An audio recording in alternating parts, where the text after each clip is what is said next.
Okay. Well, let's just kind of start. Yeah. Well, my name is Luke Johnson. Some of you might know me, not all of you. And I am a friend of Andrew's. Him and I have known each other for, I don't know, 3 years. I think so. We had a really kind of fun, quirky start to our friendship. We got to know each other a little bit on Facebook, and just through sharing poems and stuff like that, like most of us. And Andrew put out a request online. He needed someplace just to live for a little while. One thing about Andrew that you all may not know, I know, is Andrew's an amazing, like a naturalist. He's a navigator of the woods. Andrew has lived via vagabond before for long stretches of time. And he knows how to do all sorts of cool stuff that I see on TV that I don't know how to do. So he's just a really cool guy. He's a man of many trades. So he was requesting a place to live for a little while because he was in one of those seasons of life. And living in a very large tent. Very large tent. A very large tent. On Judy Jordan's property, and I needed a place for the winter to live. And so I said on Facebook, "Hey, I'm living in this giant tent. Hey, Lynn, thanks for coming." Yeah, Ricky, it is a reading. Yes, you are going to get poems. Yes, we are not going to just talk the entire time. We're not interesting enough for that. Yeah, I was living in this giant tent on Judy Jordan's property. I needed a place that was warm in the winter to live, and so I just put out this request like, "Hey, do you have a yard I can pitch my giant 12-person tent in?" And here came. You can take it from there. Yeah, so I just, I'm one of those guys who just, I'm kind of an energy person, and I got to know Andrew a little bit online, and Andrew needed a place to live that was warm during the winter, and so I basically just put a request out to some friends locally. I live on the California coast, and I had some really awesome longtime childhood friends say, "Yeah, Andrew can come live here. He can live in our backyard. He can set up his big tent." And got their entire backyard. Yeah. And so Andrew lived in little Los Osos, California, a little part of the map for a long time. Wow. Yeah, him and I hit it off and have been friends ever since. One thing about Andrew, though, is before him and I became really good friends, I'm just going to be honest, I might make him blush. I greatly admired his first book, Ghost Gear. And it's just a beautiful book. It's a familial book. It's about foundations. It's a lot of family dynamics in the book. And so him and I became friends. And yeah, here's a copy of the book, Ghost Gear. And definitely check that out. Like I said, a very foundational book for Andrew. Lots of gorgeous work set in nature. There's some nature stuff. And like I said, a lot of family stuff. And then he recently came out with, this is what the purpose of our event is today, with this book, Visiting Hours. And it just came out with Stephen F. Austin State University Press. And it's just a beautiful book of lyric narrative work that explores numerous stages of grief. The book is really written to, it's a love letter, and a lost letter, I guess you could say, to his friend, and I might butcher her last name. Sorry, my friend.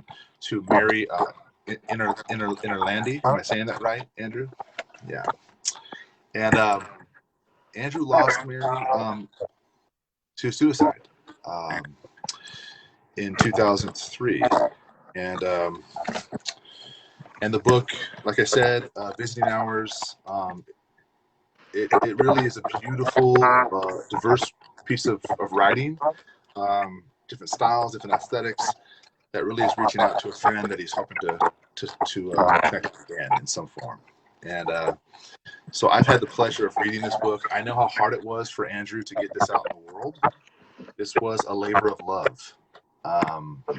Andrew, how many years were you trying to place this? Well, it took.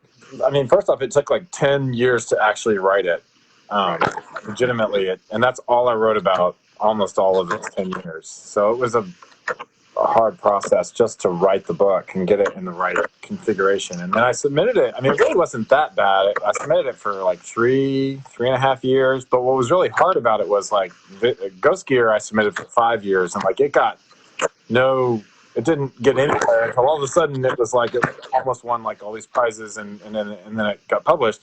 Visiting Hours was a finalist for several really awesome prizes really fast. So I was like, oh, it'll be a year. And of course, everybody, it's like, you're old, dude, and I knew that. And I was excited, and then it just didn't win.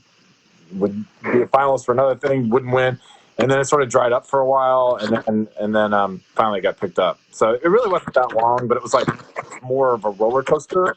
With the first book, I was just like, it's never going to happen. And then it was like blast off. So, yeah. But Andrew, the thing about this book that's amazing, knowing a little bit about the history of it with you, is you can really see how you as a poet, we talk about arcs when it comes to a book in general, right? Like arcs of narratives and stuff when it comes to our poems in general, like when we put them together. But I'm thinking about you as a poet with multiple books now. And like I said, Ghost Gear is this book that is very much like the sediment of your life. It's this foundation. A lot of it's, like I said, a lot of work about your father, just sort of setting us up as readers into who Andrew McFadyen-Ketchum is, who his speakers are. And then this book is like the first major shift, if that makes sense. It's like an earthquake. It's a major devastating thing that takes place that fractures that foundation. Yeah. And tilts it, So, and you can feel that in the work.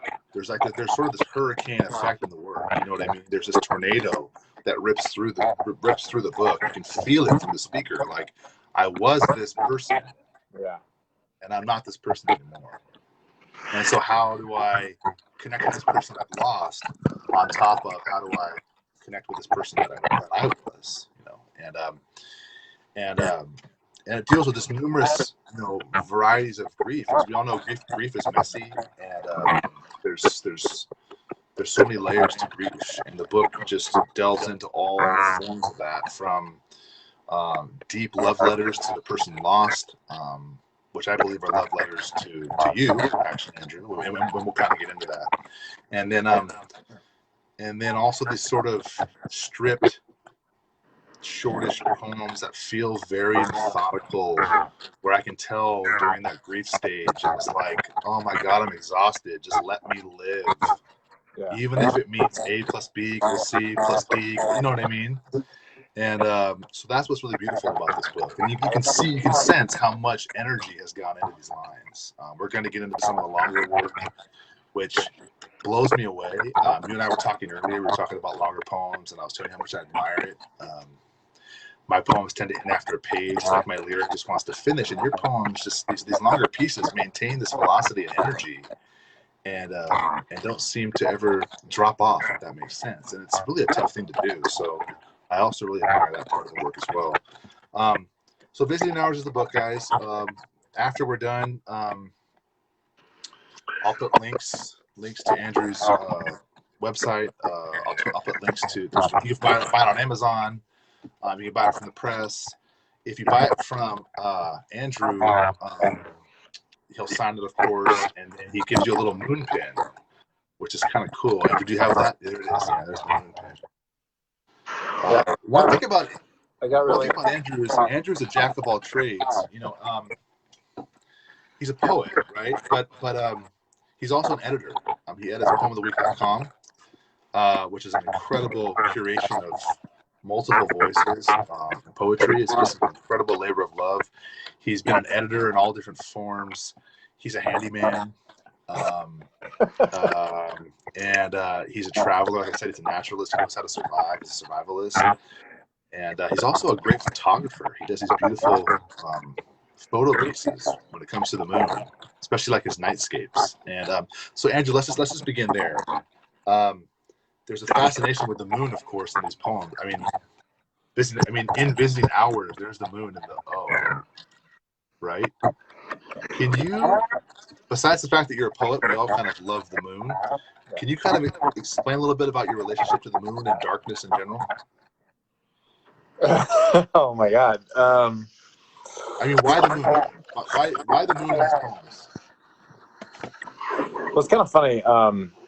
Judy Jordan, her first book, she was my like primary mentor in graduate school at Southern Illinois University, Carbondale, and her first book has the moon a lot. And she got like someone wrote a review, and they were like, "I'm tired of the moon in these poems." It really bothered her. She's like, "What does this guy want me to do? When I go outside, I look up, and what do you see? The moon."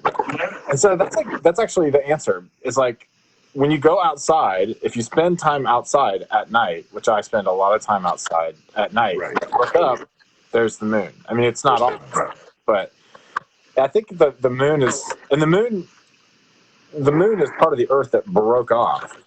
Right. So, but somehow got like it broke off, and then this is all a little bit of theory, but I think we're pretty sure this is what happened. And then it was going to go off, but then it like got pulled back in by the gravity of the Earth, and slowly but surely became this satellite.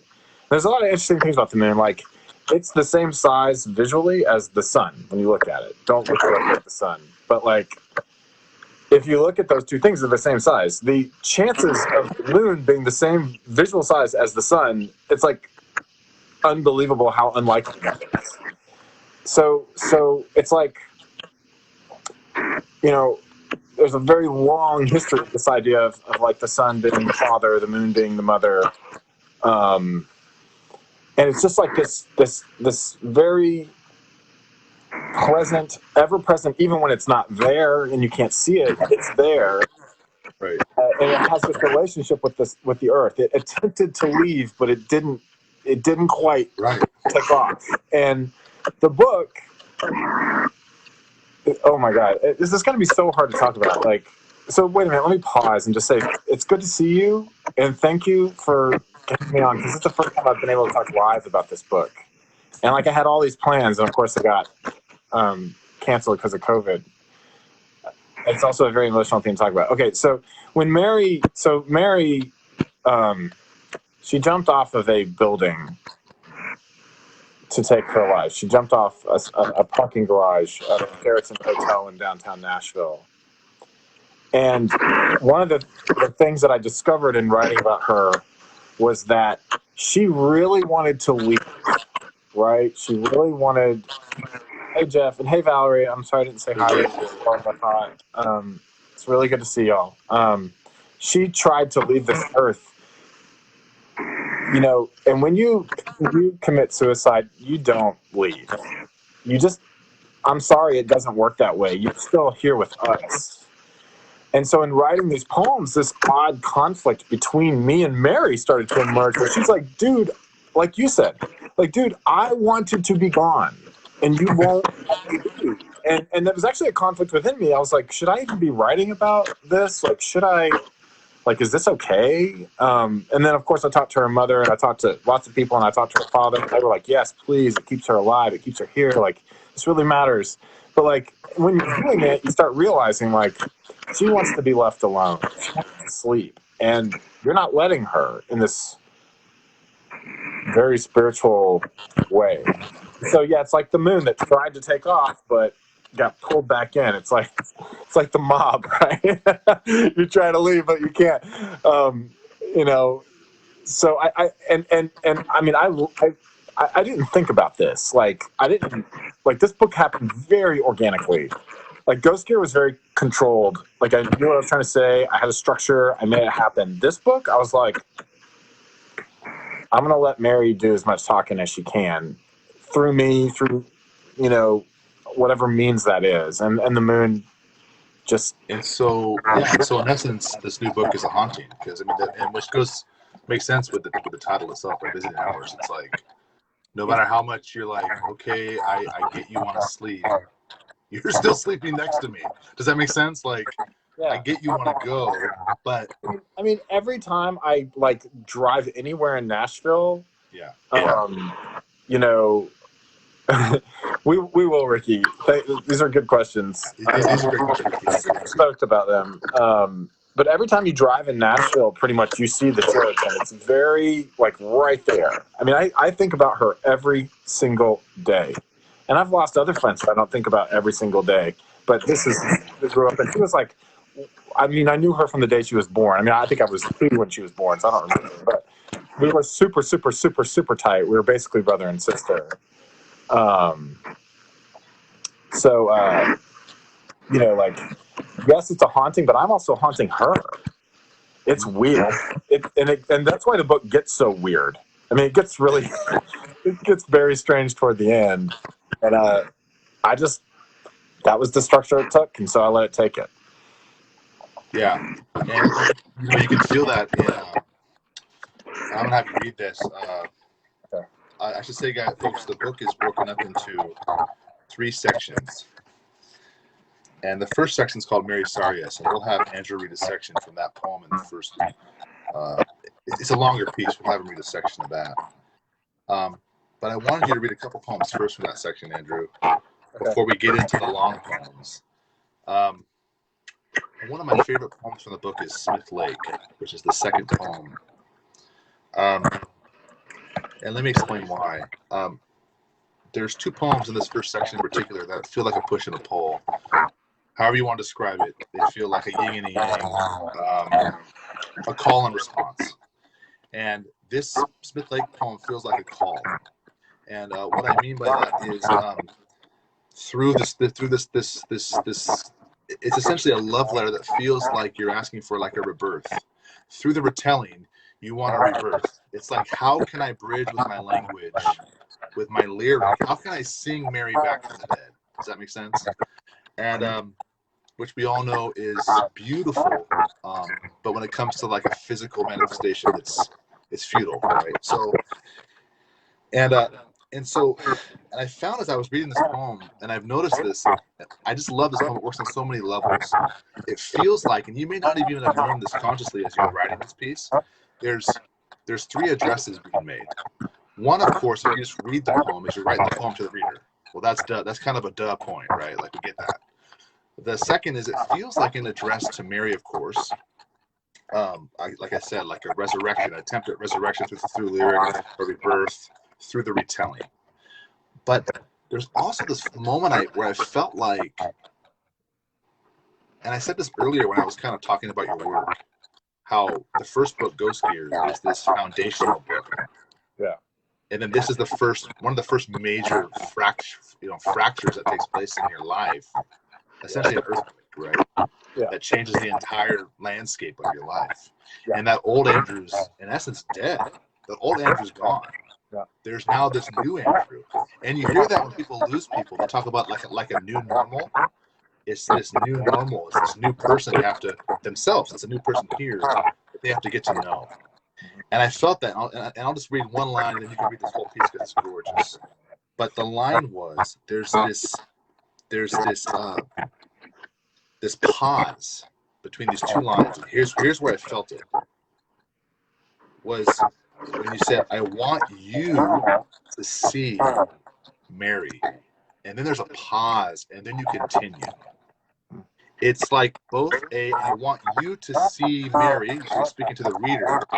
I want you to see Mary. Mary, I want you to see, right, that I can bring you back, or you can still be alive.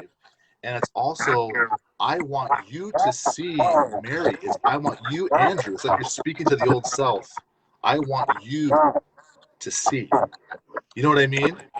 And that's one of many reasons why I love your work. This is one of the poems that kind of represents that well. And so, would you read Smith Lake for us? Yeah. Probably the most beautiful explication of a poem of mine that I'll ever hear. That was very nice. Okay. This is Smith Lake. We wanted to touch the moon, that flash bob that bobbed the deep glazed pane of Smith Lake. So we dove, Mary and I, fully clothed from the dock, paddled slowly that body of water, its chorus frogs and crickets boomed back and forth from the reed-thick shore. There, at the lake's dead center, we joined arms, our bodies ringing the moon's reflection. Treading water, Mary cupped her palms beneath that beacon, lifted it to my lips, and said, "Drink." And what could I do but follow when Mary sidestepped buoyancy and dove beneath the moon? got to easily through zones of cold and colder water. The frog slicked starvines and hydrilla swang heavily in the drifts, her hair held suspended by the water's 100 hands. If only I could go back to the moon's conception when it first broke free of the earth to fly that first tethered orbit around the world. If only I could tell the jade rabbit's story, trace it from the ridgelines and like the man in the moon. That hair, lore says, grinding herbs in an urn for the immortals. That moon returned to its rightful station overhead. I want you to see Mary making small motions with her hands to keep them rising. As we held our breaths, who knows how long until she rose. Thick ribbons of reeds unraveling from her ankles. Mary surfacing so slowly, it was as if she climbed not water, but sky. Mary backlit by darkness. Mary slipping into the moon.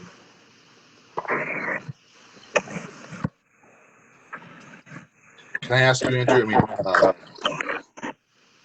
that poem just tore me up when I first read that. I mean that in the most. The work maintains its integrity artistically, but it's impossible for this book not to go right here.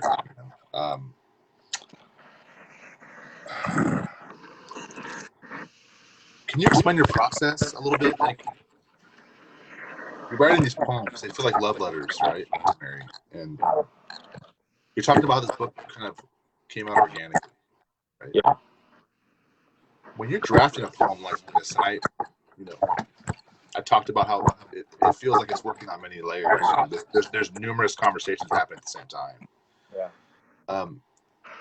Is there much awareness to that when you were writing these poems? This sort of like refractory element of the work, that there's numerous conversations being made in a single piece, or was this, like you said, just very organic, just abiding by the lyric, following the lyric? Could you speak to that a little bit? Thank you, Ricky. I'm like, I really worked hard not to cry. I know. You can tell I almost was going there. It's very sweet of him, of you. Excuse me.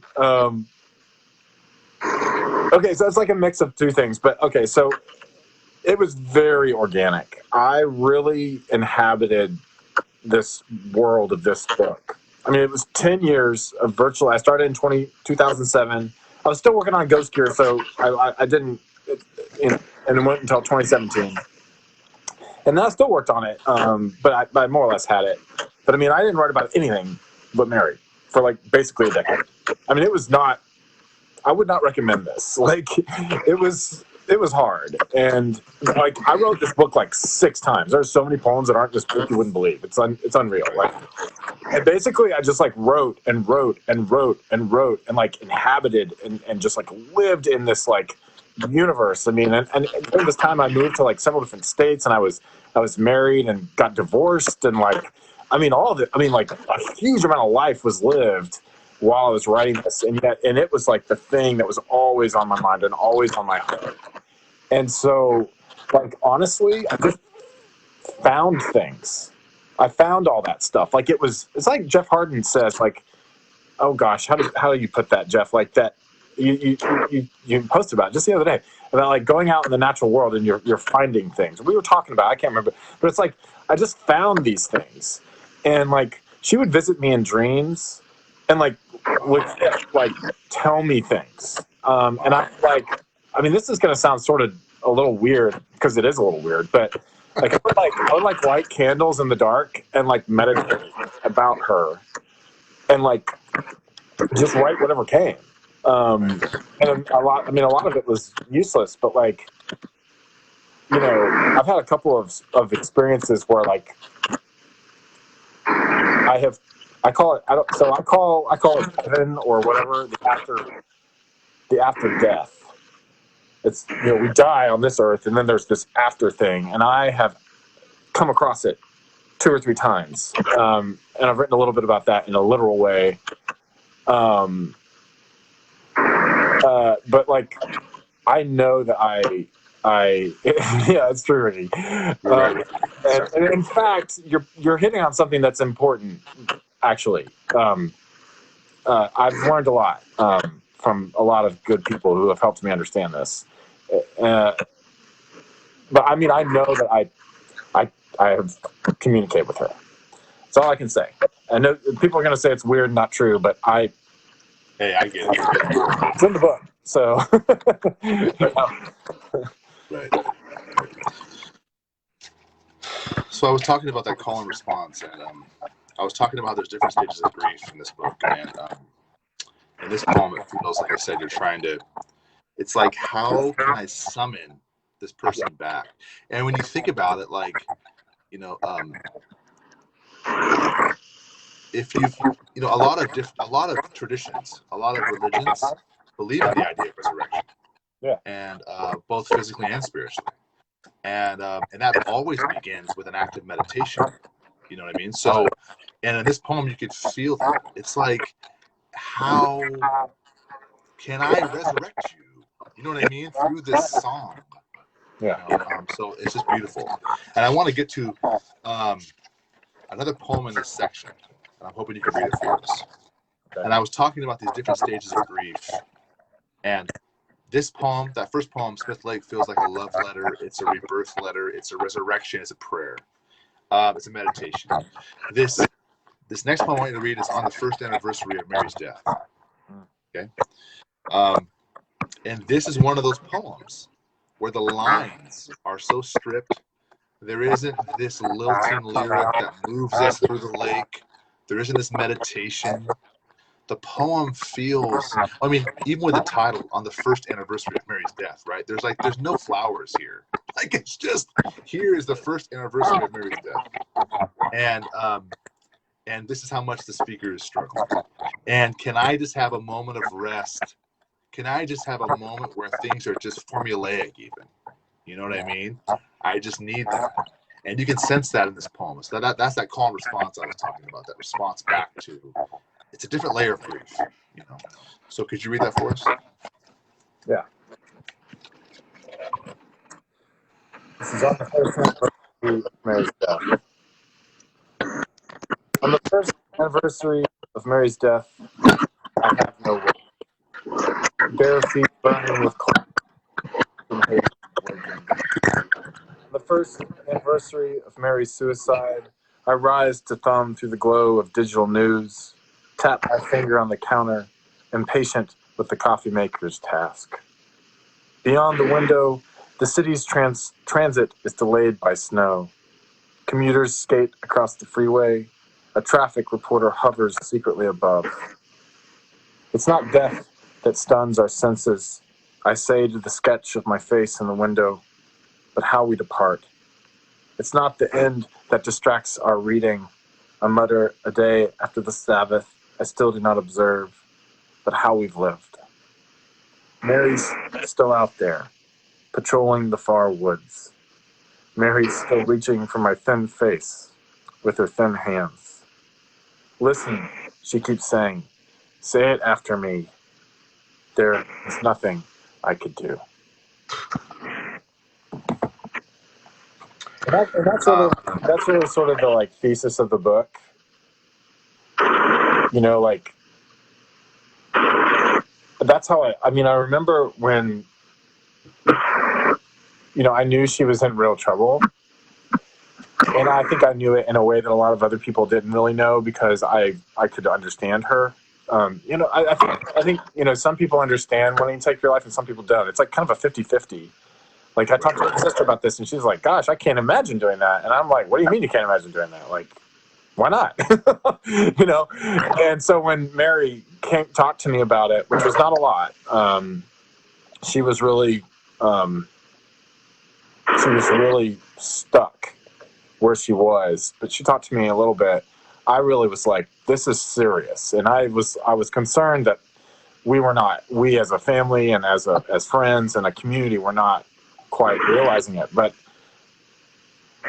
you know, maybe I would do something different now. I don't know. I mean, I felt horribly, horribly guilty that I did not insist on certain things for her. That I just think people didn't understand were needed. You know, I mean, it's how unusual is it for an 18-year-old to say, I'm going to kill myself? Like, this is not that unusual.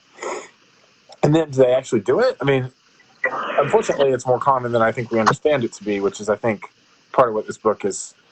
One of the things that the book is doing is, I hope that it helps people understand, like, this is happening. You know, like, people do this a lot. And I felt really guilty, but I also understood that if I were not me, if I was a friend or if I were Mary talking to me, that I would say, Andy, like, there's nothing you could do. Like, she made this decision on her own. Right. It's her decision. You have to respect that decision, which is a really weird thing to understand. And a lot of people will not understand that. Someone takes their life, you have to respect that decision. All the negative things that people say about people who commit suicide, I think it's important to say those things and express those things. But, like, you don't know what's going on with someone who actually goes that far. Right. You just don't. And so I felt really guilty, and she came to me in a dream, and she said, "Say it after me. It's not. There was nothing I could do, there's nothing I could do." So it's like she's saying there's nothing that she could do, and she's also saying to me, "There's nothing you could do." It's like two. There you are with that. Man, I didn't even see that until just now. Thank you. That's crazy. I just talked myself into understanding that. I've never seen that. Yeah, so I didn't plan that. She said it to me. I mean, she wrote it, not me. She wrote a lot of things in here. I'm telling you, like, it's really interesting, Andrew. The book, if I can, loosely categorize the book, forgive me if it sounds a little too grossly put, but when we're talking about suicide, there's an element sometimes of mental illness, and yeah, of course, yeah, and I just want to say it. I just want to say it respectfully, and it's interesting because, like you were just making a point, when someone commits suicide, we think of all the help that they needed, right? Which is like they did need. There were calls for help, yeah. But in this book, it's almost, you can sense it from you, the writer and the speaker. It's so exhausted. It's like, here's what I'm seeing on the outside. Here's the external. You know what I mean? Here's just the external everydayness of grief.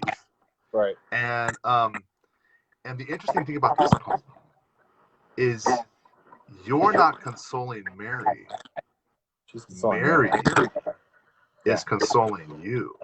She does it a lot in the book. Mary is worried about your mental health. Yeah. You know what I mean? Mary is saying, Andrew, it was my choice. She's worried about you. That's because she works. It's an interesting dynamic. I haven't seen that interplay much in a lot of work. You know what I mean? That's not something that I've seen where it kind of topples the classic paradigm. Where it's, we've seen poems written where the poet or the speaker is consoling the person who had to do this tragic thing. It's very rare when you see the person who's passed consoling, and not just consoling, but giving permission to the person grieving to, like, they're almost the one doing the work, if that makes sense.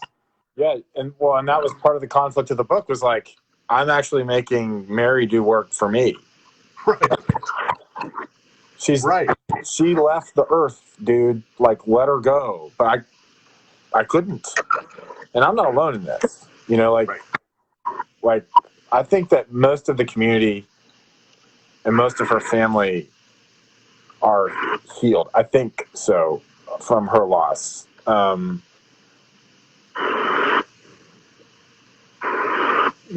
like, she took her life nearly 17 years ago. It took a long time. Like, I'll never forget, and this isn't in the book, when her dad, like, was my dad's best friend, and they raised me together, more or less, as buddies. And I'll never forget when he came to the house, my parents' house. We were sitting out on the front porch waiting for him, and he came and he hugged me, and I hugged him, and I cupped the back of his head, with my hand, like almost like a baby. And I remember the way his hair felt. He has this beautiful gray hair. He has like my entire life. He looks like Steve Martin. And like, you know, it was just, you know, and now like they're very much healed, but like with the book out, it's definitely like they supported the book. They encouraged me. They were very encouraging through the rejection process, which was really hard, just because it was so like, you know, it's like she died every time, because it would she'd almost be back and then she'd be gone. So now she's like sort of back, and they bought a bunch of copies of the book.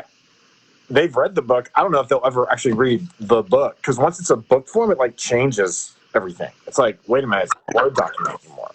It's a book. So I think we've healed, but it still hurts. Like there's a difference between being healed and feeling pain, you know? Yeah, I wanted to ask you that. Was this, forgive the religious soundingness to this term, but was this book like an act of exorcism for you in a way? Was it like when Mary slips into the moon in that first poem, see Mary backlit by darkness, and then see Mary slip into the moon. Through this process of writing this, did that happen for you, Andrew? Was there sort of a Mary slipping into the moon? Like, did she leave in a sense? Does that make sense? I would say there was not an exorcism. It was a release. Right. Like I stopped feeling guilty. Like, yeah, guilty is not the word I would use. I still feel like a little regret that I didn't say a few more things. But you know, I think there'll always be a little bit of stuff left. But it was like a release. It was like, and honestly, it was like, I release you. Like, you went and killed yourself. I'm sorry, but that wasn't good enough for me. Like, I like loved this girl. Like, loved her as a brother, but also like I like felt romantic love for her, which could never be expressed because we were so close. Our two families were so close. It was just too weird. Like it just didn't make any sense. Right. And so like it was like this, like when she killed herself, it was such a violation of like this sounds terrible, but it felt like a violation of me. Like it was such a selfish reaction to someone killing themselves. Like, but how dare you take yourself from me?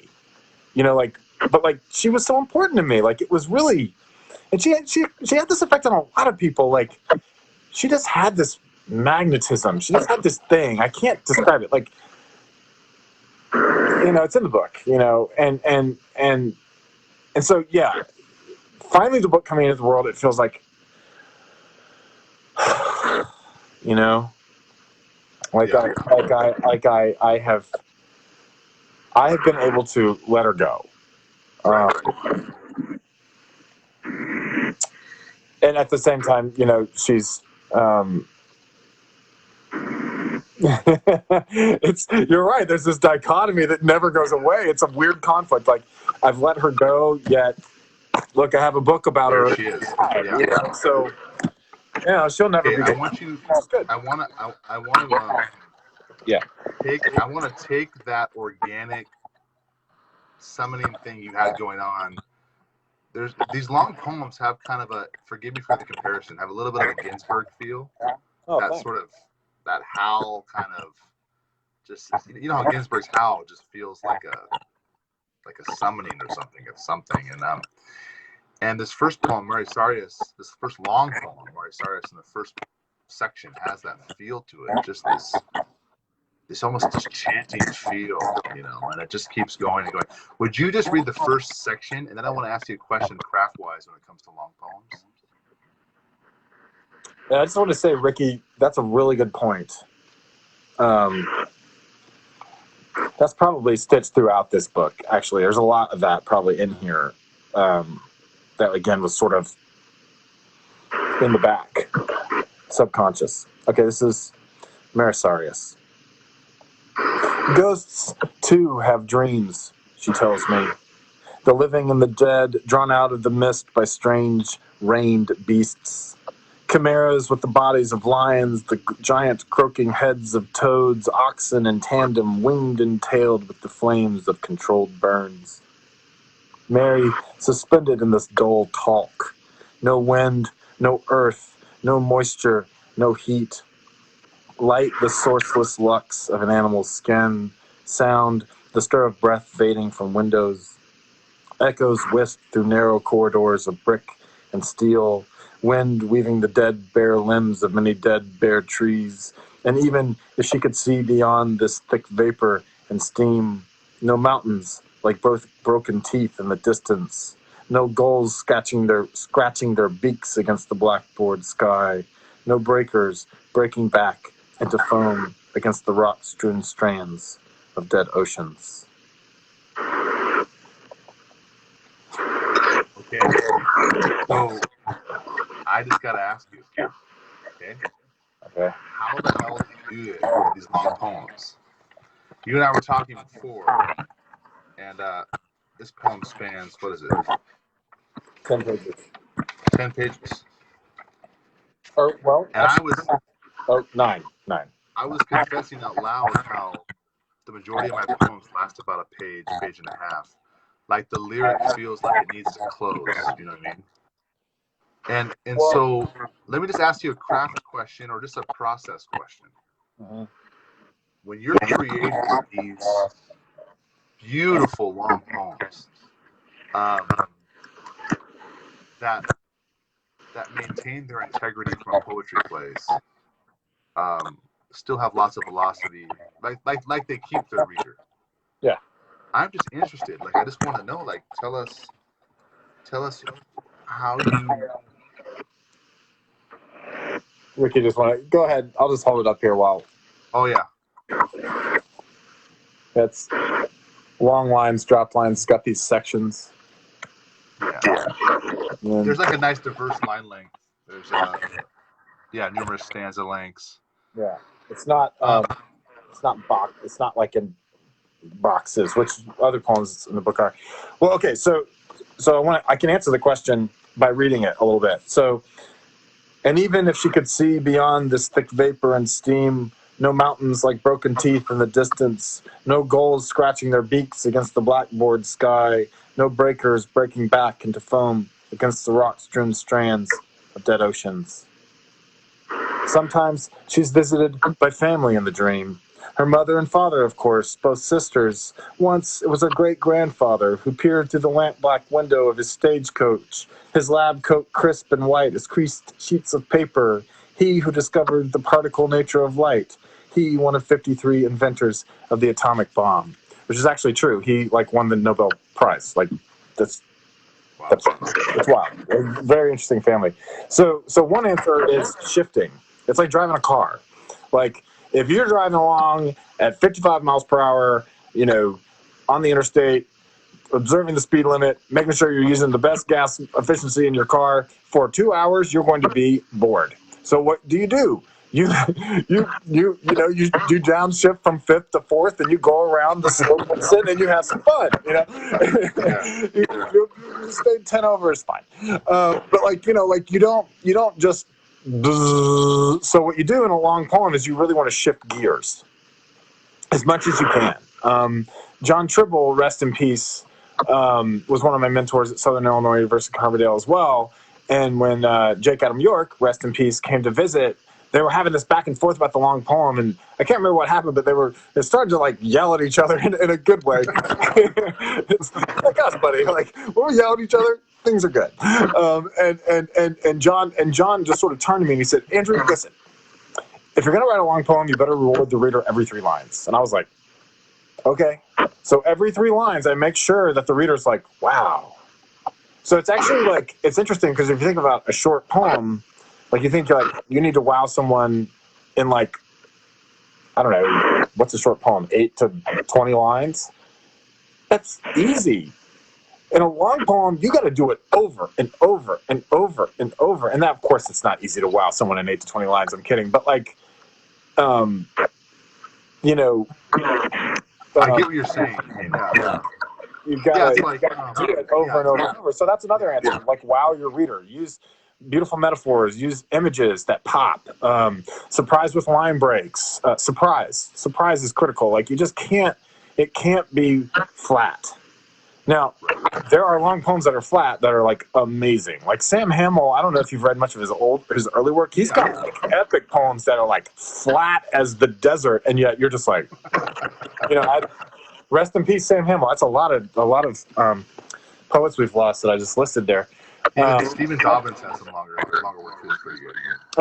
And I mean, just reading long poems. Like Judy Jordan is a great long poet, and in fact, her next book I think is one poem. Her second book is a book-length poem broken into sections. So it's kind of she's got lots of long poems, and both of her other books, her first book, Carolina Ghostwood, and Hunger is her third book. And it's like, using sections, shifting gears, being lyrical, like singing, and then like telling story. So like waxing and waning between lyric and narrative is really pretty critical. And having an actual story to tell. I mean, a long poem that doesn't have much narrative, doesn't have much story. Now there's one in here that like there's no narrative at all. Well, I guess there's narrative, but it's very lyrical. A Brief History of the Living World. It's the poem that almost everyone told me to cut, and then all these other people told me not to cut. It was like I was like this for like 4 years, and Judy's gonna be pissed at me that it's in there. I left it in there. But yeah. So there's a bunch of answers. Like when we texted, it's like, look, if you just decide you're going to write long poems and just commit yourself to that, like you're a poet, so you'll do that eventually. Like, I am now working on short poems, and I can do it pretty well. But to your point, there is sort of a diction shift. Because I come from that Patricia Smith school, right? She was my mentor, so there's a lot of heat in those lines, So, and like I've always said, like I'm 60% of a lyric poet, 40% narrative. So there is probably a little more narrative. Like I've noticed in your longer poems, you are taking your foot off the gas a little bit, giving us a little more, you know what I mean? And then sort of like to John Tribble's point, every third or fourth line, make sure you're wowing your reader, right? Those 2 or 3 lines before might be more story narrative aspects to the work to keep people grounded, right, throughout that piece. So yeah, there's definitely like a shift in. You need to know where you are in a long poem, because you don't have a whole lot of patience for not knowing where you are. So just like a novel, just like a play, just like anything that's narrative based. I mean, a long poem doesn't have to be narrative based, but I mean, that's our tendency. I mean, you look at like Charles Wright, and like, man, he can go way off the rails, but you still know where you are. So I think it has to do with setting. Having a solid setting and solid characters really helps a lot. If you don't have a setting, you don't have characters. That character could be a lake. It could be the moon. It doesn't have to be a person. Right. Something else I wanted to say about Marisarius that was the first poem I wrote for the book. And I wrote it in 2007, the winter of 2007, while in graduate school. And like, I remember, like, it was like, I knew I wanted to write a book about Mary, but I didn't know what form it was going to take. And I did all this incantatory stuff, and that poem came out of it. And I had it. I was like, I've got my thesis. I've got my thing. I've got my root. And then, went off and had jobs and, had a lot to do. And it took a long time to write the book. Like I said, cut so much more stuff in the book. And I should do an outtakes like thing online or something. It'd be kind of interesting. Yeah. One thing I've loved about your work throughout both books is there's this constant search for meaning through the natural world, which makes sense with your personality. Knowing you, right? Like you're all over the place. And one of those poems in the book is called Like the Dead. And it's just a shorter piece, and it's in the second section called Speak, Sad Child, Speak. And Do you mind reading that for us? Yeah. This is Like the Dead. To the geese, our world must be burning, raised, set fire to, and igneous. The earth below their pneumatic wings, nothing more than a smooth sheet of ash smoothed across an altar. No matter how low they fly, it's nowhere near enough. February so thick with overcast, it's as if the world were breaking apart and all its matter shelved in this near orbit of dust.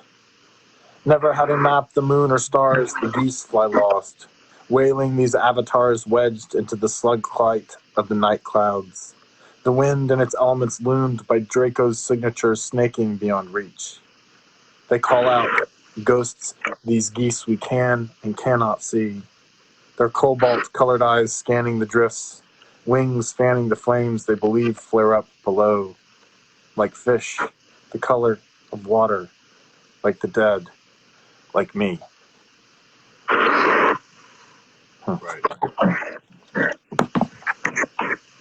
Andrew, do you mind explaining to us a little bit about your relationship to the natural world? You know, I know a lot about you. I know that you love it. You love being out there, and doing like the real stuff. You know what I mean?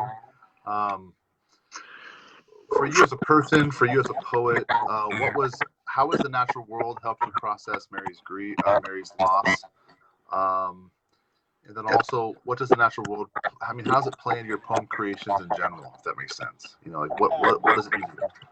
So I grew up in Nashville, Tennessee, but like it's real easy to get out in the natural world here. It still is, even though it's boomed to a point of annoyance for many of us who are from here, and gratitude. But yeah, I mean, it's easy to get out. And me and my dad and John and Mary specifically got out a lot, and we went fishing a lot and caving and hiking and fossil hunting and just sort of the natural world is your playground, and we did a lot of camping. We for many years, me and John and Dad and whoever would come along did this what we called the freeze your ass off camping trip. Like every February, we'd go camping and freeze our asses off, because nobody was there. It was great. I still do that. Like I love to camp in the winter.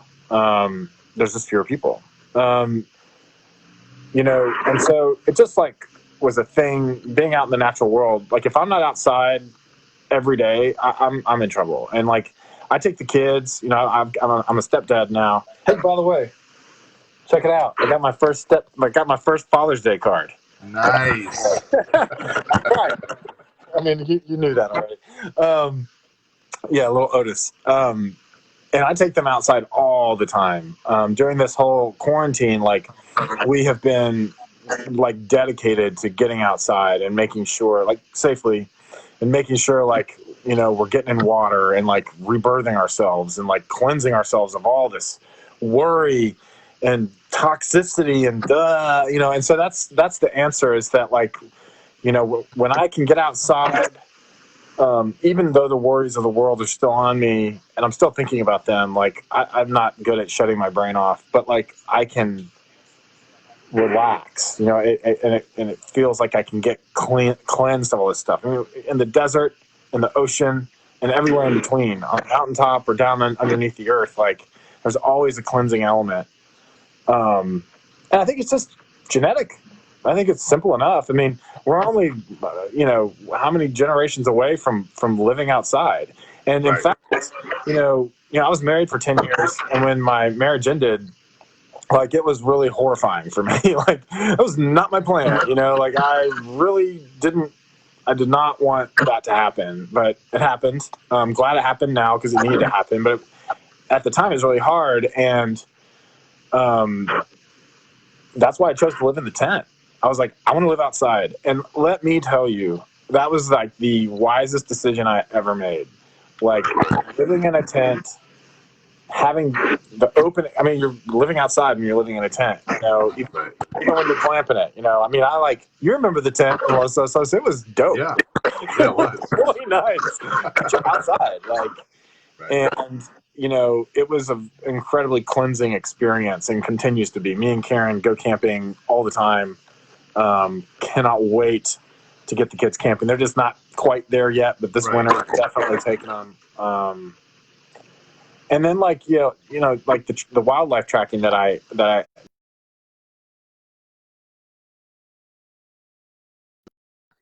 was like, I'm pretty sure that I read in a guidebook that that's a cricket legs dragging through the sand, and I followed that thing for like 30 feet. It took like 4 hours. You know, like I literally made it like across the bedroom following this cricket. And of course, I'm like, it's not a cricket. It's something else. I looked it up. It was a cricket. Wow. It was just like it was just like this like.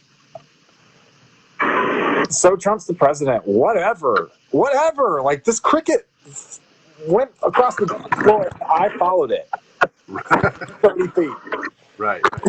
You know, like I can't explain it, but it keeps me going. I wish it could have kept Mary going. You know, and she tried that. She tried it. It didn't work. I don't know why not. I wish it had. But that's why it's so much in the book. You know. Yeah. I want to end on that poem because I feel like that poem is processing things through the natural world, and like you said, the natural world keeps going. You know, you made a comment about Trump being the president, but here's this cricket. You know what I mean? And I think a lot of us are dealing with that right now with coronavirus and stuff like that too. It's like the cricket lives on. Mother Nature's doing fine without us. So let's either engage it, you know what I mean, in a fruitful way, or not. And she has so much to teach us, you know. Yeah. And so I want to end on that poem because I feel like it represents so much in the book, even though I know it's not the tail end, but so much about you as a person, you as a poet, this blurring between the natural world and the eternal world, and relying, like you said, on being outside, wind, light, trees, discovery, to push you to like new places of like, you know, revelation, if I can say, you know. Yeah, and like the last thing I want to say about that is like when you're out in the natural world, it narrows your life down to that. Like that is when your cell phone doesn't work, your life gets a lot easier. You know, right. like you know when you're not around all this stuff, like it narrows down your life to a fine point. Particularly when like you need to make sure you don't die. You know, like or like it and you know, so whatever it is, whatever narrows your life down to a fine point where you can really be there and present, like everybody has to have that. And I think that probably our culture is really hurting because so many people don't know what that is. Right. And of course it changes and sometimes you lose it and, you know, it evolves. But yeah, that's really the thing for me. So it's been so good hearing Andrew read from his book, Visiting Hours, out with Stephen F. Austin State University Press. On the event page, I'll put links to all the ways you can buy it. You can buy it from him. He'll send you a ghost pin. I mean, a ghost pin, because we're talking about ghosts. He'll send you a moon pin. Pretty cool. He'll sign that for you. It's just a beautiful book. It's heart-wrenching, but it's so worthy because it teaches us that it's okay to grieve through our work, if that makes sense. And so now I'm going to open it up to like a Q&A here for the next 5 or 10 minutes. And ask away. I know Ricky had some questions. I can't find them in the. But Ricky, if you want to re-ask some of those, if you want, that's fine. We'll just open it up next 5 or 10 minutes. Ask Andrew whatever you want about the work, the book, and yeah. If your toilet is clogged, I can also tell you how to be friends with the masculine priests. Is he referring to us as masculine priests? Is that what's happening here? Masculine priests. That's awesome. I'll take it. I'll take it too. Maybe I'm misreading that comment entirely, and he's like, no. Sorry if I'm messing up your pronoun, Ricky. I'll try to get that right.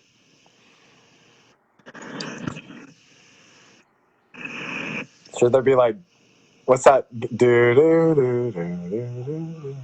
I know. Da-na-na. Come on, y'all.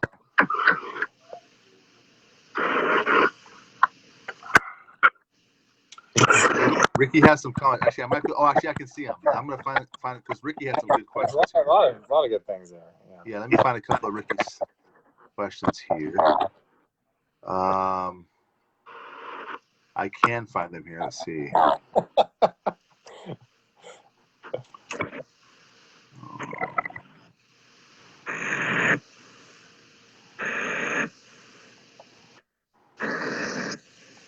All right.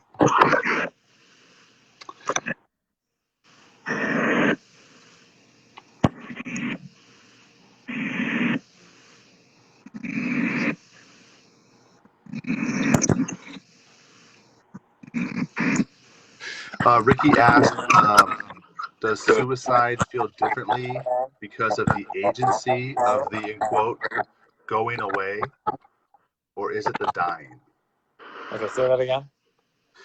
He asked, does suicide feel differently because of the agency of the going away, in quotes, or of the dying? Or is there a way all of the dead want to go, but aren't ever left? Essentially, I think he's asking, like, yeah.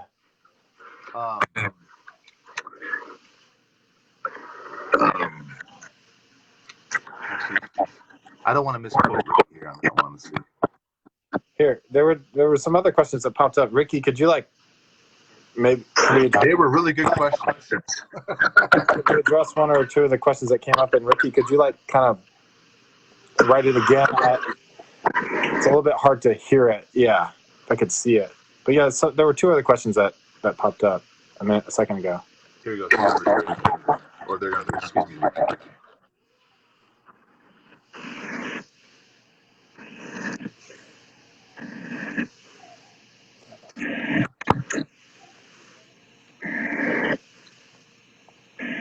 Hi, Kate.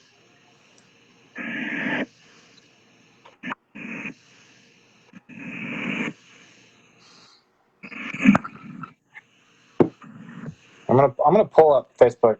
Maybe I can actually see it. Hi, Kate.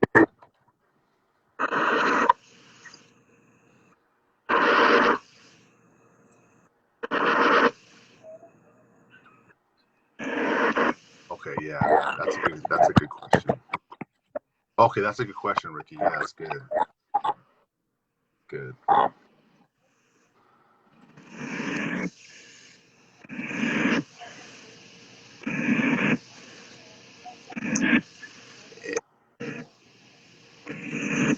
Yeah, unfortunately, I just can't see much of what he's.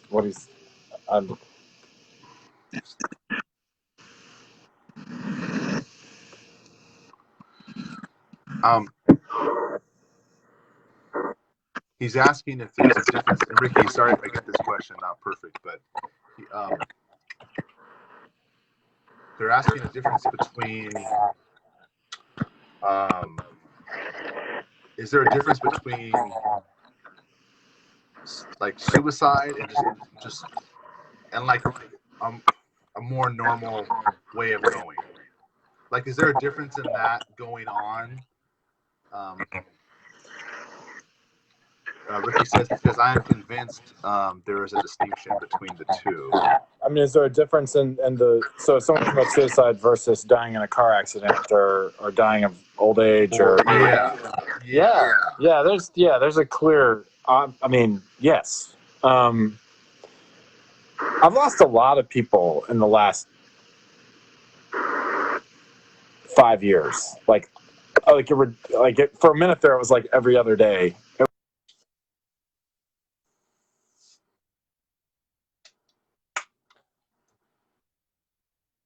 Suicide, self-murder, and I'm not sure that I would agree with that, but there's definitely the fact that I will. So one time since she took her life, I've gone to the roof of she drove to the top of a parking garage connected to the Sheraton, and she jumped off of that. And I've gone there one time, and don't plan on going back. Though I feel like I should take the book up there, but I just I can't bring myself to go back up there. Because there's an image in the book, you know, like she parked her car, she opened the door, and it was like lightly snowing, which rarely happens in Nashville, but it does. And like the police say, like you could see her footprints, and she just went right over. Like there was no like pausing, there was no contemplation. She just did it. And so for me, it's like very hard to understand how she could like be at her house, like get her keys, put on shoes, and like go to the car and start the engine. And this is a poem I tried to write 1,000,000 times. I never could accomplish it. Drive there, find a place to drive up to the top of, open. She didn't even turn the car off. She put the car in park and got out. And so like that, to like understand that, like I can't. Like I can, but I can't. Whereas someone dying because they were in a car accident, or and like when I think of like people who are murdered, it's hard not to think about the people who recently, the black men who have been recently murdered, the black people in general who have been murdered, and we've like watched these videos of it, which is just horrifying. It is similar, isn't it? Like, I'm glad you said that. Like, it is, you're just watching it and going, what? Like what? Like, how does that person do that to that person? Like, how is this, you know, so it is kind of, it is in the category. It does feel like a type of murder. And yeah, it is harder to accept, you know, I think, you know, I lost one of my really dear friends, they just died, you know, they just bang, they were just gone. And it was hard to accept, but it was also like, you know, you just, you're like, okay, well, you know, this happens, but someone killing themselves or being killed, that doesn't just happen. Again, it happens all the time. You know, we just haven't talked about it enough. But like our understanding of it, at least my understanding of it, is that this doesn't just happen all the time. You know, like this is different. So yeah, it's definitely different. I feel like I'm sort of rambling here. But I mean, I think that's why I wrote a whole book about Mary. I mean, you know, it really haunted me. It really just, I just couldn't accept it. Yeah, and you're right. She wanted to go. Yeah, which is, you know, a lot of people who died don't want to go. Some of them do, but she wanted to go. And to really want to go that badly, you know, rambling. Yeah. I think somebody said something like, have you written any more Mary poems? Or like, I can't even, yeah, it's so interesting. We're in this like technological wave, and yet I can't scroll back to the comments that are like, I know. that should be right. They should be right there. I don't understand why I can't see the comments. I think someone was asking, like, do you still write about her? And the answer is no. I don't, and I'm glad. I think I have moved on, and if it comes back again to write about her, I will. And that's not entirely true. You know, I think I've written one or two like snippets, but I've mostly, now I'm writing about you know, having a family, and they're like, and it's lovely. Right. Yeah. Well, here's what we'll do, because I did something. I messed up the whole Facebook invite thing and all that. What we'll do is, this is going to be a recorded reading. It'll be on our pages. Andrew and I will post it again tomorrow. We'll just forward it on our pages. And how about this, Andrew? Any questions people have after watching the recorded version of this, you can answer them. Does it sound good? we can still engage this conversation through this experience, apart from just the live experience. So, yeah, ask me. Actually, let's like, it was okay. Yeah, it was Sam, it was S. Roderick. Yeah. So yeah, I mean, I've put that away. In fact, I've practically written a third book that's about that's all short poems except for like one or two. It's like poems that are like this long and this long, which is for me a real challenge, even though there's some in visiting hours. But it's about it's not about the divorce, but it's about the loss of that previous life. So Luke, you're hitting it on the head there. And like going through the grieving process of losing my former married self and being alone and having no feeling like I was married a long time, and I felt like when it finally ended, because it probably should have ended earlier, but we were trying, and when we finally said we just have to stop, like it really was this like splitting apart of myself. Like I didn't have this half of myself, and it was really, really devastating. And so then I went out and lived in a tent and did all these things, and did all these like very, very, very like white boy on a journey kind of thing. And it's great, I mean that's what it was. It was great, and I did a lot of things also that were, I think, a little bit different. But yeah, I mean the primary thing was going on the journey, and then eventually re-met Karen. I went to high school with Karen, my girlfriend, and we determined that I should try to be a stepdad and she has 3 kids, and so now I'm writing these like happy poems about being a dad, which is really, really awesome. I don't know how good they are. I think they're probably still a little cheesy, but it's a process. So yeah, I'm writing happy poems. Like I'm actually, if a sad poem comes out, I'm like, nope. I'm dealing with happiness. And that's a challenge in and of itself. How many poets do you know that really write happy poems? I mean, Rock A pops into mind, and then I'm like, I don't know, So of course, there are poets who do. There should be an anthology of that. Happy poems that are good. But, it'd be it's not an easy thing to do. We tend to write about trouble. But yeah. Hey, thanks everybody. Thank you, Luke. Thank you. This has been a real thrill. I hope y'all will buy the book from me or the press, but buy the book from me and I can send you a pen and for you, and I'll wash my hands really well and all that. That would be really awesome. We'll have links to that. Look, like it's a hard time.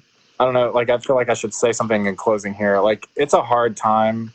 This COVID thing is hard. Like here in Tennessee, like we're in this obvious spike, and like the state's just like, oh yeah, we'll reopen. I mean, it's horrifying and terrifying. And but like, I was watching before I got on here. I was watching the Jimmy V speech. The never give up, or don't give up, don't ever give up.